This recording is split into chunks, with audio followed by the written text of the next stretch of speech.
pristine whiteness of the ice, which covers the cold Atlantic waters for kilometers in all directions. Cameras on tripods are positioned and ready to roll as a has-been movie actress steps carefully down from a chartered helicopter. The script has been written and rehearsed. The cameramen have signed their non-disclosure documents and have been handsomely paid. And the savage barbarian has been given all the necessary makeup repairs, extra blood applied to the clothes he wears, and a hack-a-pick dripping with gore in his hands. Action. My topic today is one I'm very passionate about. It is about all the propaganda surrounding the Newfoundland seal hunt and the effect it has on world opinion. Archaeologists have proven that the seal hunt has been ongoing in our waters for over 4,000 years. Early indigenous people depended on seals for meat, clothing, and shelter. In a harsh and unforgiving land such as ours, seals are one of the only native animals who continue to thrive. We have the single largest seal population in the world with over 9 million animals, a very impressive number. Why then, if the seal herd is so stable, are Newfoundlanders and Labradorians dragged over the coals every year for the culling of a mere 250,000 of these animals? One word: propaganda. Propaganda is a message designed to persuade its intended audience to think or behave in a certain way. Greenpeace, PETA, and the Sea Shepherd Society are just three of the main organizations who engage in propaganda against the seal hunt. Now, never mind that the World Wildlife Federation, Department of Fisheries and Oceans, and the Canadian Veterinary Journal, who all support the annual hunt, what do they know? Never mind the hundreds of scientists who have studied the species and the sustainability of the species. No, you should believe the flyers, websites, and videos that are staged and paid for by these non-profit organizations. These misinformed, gullible do-gooders contribute something in the region of $100 million a year, thinking their money will go towards conservation and protests. In actual fact, the operators of these groups take millions of dollars in salaries and bonuses every year, and only a small portion goes to the cause. Now, with almost $100 million being donated every year to just these three organizations, why, you would think that huge steps would be taken to protect animals that actually need protection.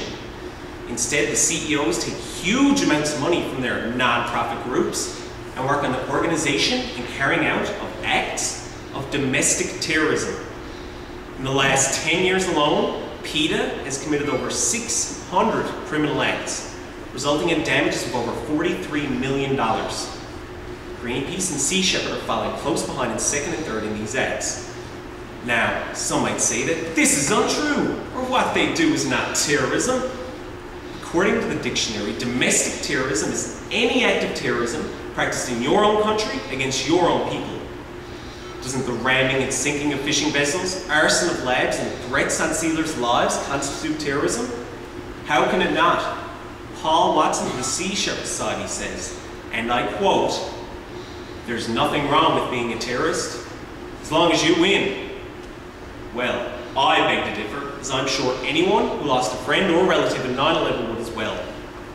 I believe that these groups should be considered domestic terrorists, that their assets be seized and their groups disbanded. Now, these same groups say that Newfoundlanders kill baby seals. Fact, babies are humans, seals have pups, and the killing of whitecoats has been abolished since 1987. The only ones still killing whitecoats will be poachers and people paid to do so for publicity. They say that we skin seals alive. Fact, seals have a swimming reflex that remains active after death. This causes a seal to appear alive when it is clearly dead. They say the seal hunt doesn't provide any significant financial benefit to the hunters. Fact, in 2005, the landed value of seals exceeded $16.5 million. And according to DFO, this is up to 1/3 of some sealers' annual income. Basically, the seal hunt is opposed because people think seals are cute.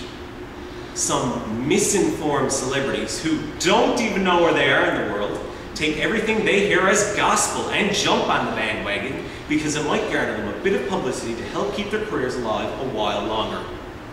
I maintain that in this era of organic fruit, vegetables, and free-range meat, that seals be embraced as the free-range meat source that can be purchased at a reasonable cost. We should use this abundance of high-protein meat to feed children starving in third-world countries. Instead of portraying Newfoundlanders and Labradorians as barbarians, give us a chance to find viable markets for seal products for ourselves and the less fortunate in this world. If you oppose and protest the seal hunt, you must equally oppose and protest every living thing that we hunt, harvest, or grow. What about those cute little mushrooms and that delicious lobster? They're living things. Let me finish by quoting a very famous, renowned marine biologist and conservationist, Mr. Jacques Cousteau. He said, "The harp seal question is entirely emotional. We have to be logical. We have to aim our activity first to the endangered species." Thank you.